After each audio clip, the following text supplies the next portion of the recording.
کیا آپ جانتے ہیں قیامت کے دن آپ کا رب آپ سے خود بات کرے گا اور آپ اسے اپنی آنکھوں سے دیکھیں گے۔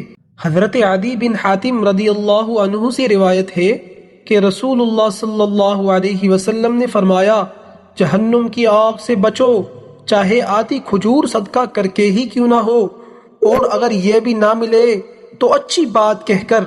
صحیح بخاری حدیث نمبر 6023۔ حضرت ابو ہریرہ رضی اللہ عنہ سے روایت ہے کہ رسول اللہ صلی اللہ علیہ وسلم نے فرمایا، حقوق والوں کے حقوق ضرور ادا کیے جائیں گے، یہاں تک کہ سینگ والی بکری سے بغیر سینگ والی بکری کا بدلہ لیا جائے گا۔ صحیح مسلم حدیث نمبر 2582۔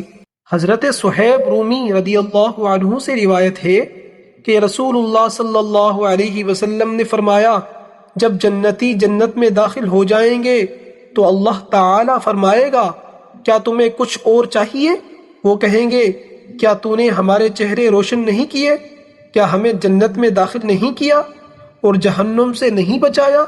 پھر اللہ تعالی پردہ ہٹا دے گا، بس انہیں اپنے رب کے دیدار سے بڑھ کر کوئی چیز محبوب نہ ہوگی۔ صحیح مسلم حدیث نمبر 181۔ حضرت جریر بن عبداللہ رضی اللہ عنہ سے روایت ہے کہ رسول اللہ صلی اللہ علیہ وسلم نے فرمایا، تم اپنے رب کو قیامت کے دن ایسے دیکھو گے جیسے 14ویں کے چاند کو دیکھتے ہو، اور دیکھنے میں تمہیں کوئی تکلیف نہیں ہوگی۔